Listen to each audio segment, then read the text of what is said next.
যে ভালো মানুষ রাজনীতি করে না। অনেক সায়েন্টিস্ট আল কোরআনের ভুল ধরতে চায়, পরে সে নিজেই মুসলিম হয়ে যায়। আমি তো বললাম যে আমার আইডিওলজি শহীদ প্রেসিডেন্ট জিয়াউর রহমান, ওনাকে আমি আইডল মনে করি। আমরা কাজ করছি 31 দফার উপর, মানুষকে বুঝাচ্ছি, আমাদের স্টুডেন্ট যারা নর্সাউথে আছে তাদেরকে 31 দফার বিষয়গুলো বুঝাচ্ছি, তাদেরকে অনুপ্রাণিত করছি যাতে তারা রাজনীতিতে আসে। কারণ আজকে প্রাইভেট বিশ্ববিদ্যালয়ের ছেলেমেয়েরা দেখা যাচ্ছে পড়াশোনা শেষ করে আমরা দেশের বাইরে চলে যাচ্ছি, কানাডা, আমেরিকাতে চলে যাচ্ছি। সো আমি মনে করি যে এখানে যারা ভালো রেজাল্ট করছে বা ব্রিলিয়ান্ট স্টুডেন্ট, তারা তো দেশের বাইরে চলে যাওয়া মানে অ্যাসেটটা দেশের বাইরে চলে যাওয়া, তাদের মেধাটা তো দেশে কাজে লাগছে না। তো আমি মনে করি যে প্রাইভেট বিশ্ববিদ্যালয়ের ছেলেমেয়েরা যদি দেশে থাকে এবং যারা রাজনীতিতে আগ্রহী তারা রাজনীতিতে সক্রিয় হয়, সেক্ষেত্রে আমাদের একটা অভিযোগ কিন্তু সবসময় থাকে যে ভালো মানুষ রাজনীতি করে না, বা শিক্ষিত ভালো ফ্যামিলির ছেলেমেয়েদের জন্য রাজনীতি না। ওই জায়গাটা হয়তো চেঞ্জ হয়ে আসবে ধীরে ধীরে, কারণ খালি জায়গা কখনো পুরো মানে খালি থাকে না।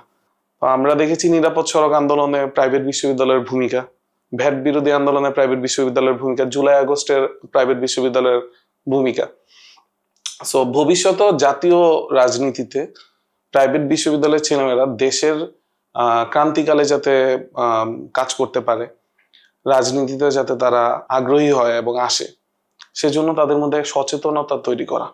আপনি যখন দেশ নিয়ে ভাববেন, রাষ্ট্রের বিভিন্ন বিষয় নিয়ে সচেতন হবেন, তখনই কিন্তু আপনি ওইটাতে পার্টিসিপেট করবেন। তো 31 দফাগুলোকে নিয়ে হচ্ছে ক্যাম্পাসের ছেলেমেয়েদের মধ্যে ওদেরকে বোঝানো, জিনিসগুলো জানানো, সচেতনতা তৈরি করা। তো যারা পলিটিক্স করতে আগ্রহী হবে তারা তো নিজে থেকেই আমাদের সাথে আসবে যে হ্যাঁ আমি পলিটিক্স করতে চাই। যারা রাজনীতি করছে আমি তাদের উদ্দেশ্যে বলবো যে আমরা যাতে অনেস্ট থাকি এবং হচ্ছে আমাদের ইতিহাসটাকে আমরা না ভুলে যাই। আমাদের যাতে একটা আইডিওলজি থাকে পলিটিক্সের। কারণ আপনি নতুন রাজনৈতিক দলের কথা বললেন, আইডিওলজিটা আমি খুঁজতেছি, পাচ্ছি না। আমি তো বললাম যে আমার আইডিওলজি শহীদ প্রেসিডেন্ট জিয়াউর রহমান, ওনাকে আমি আইডল মনে করি।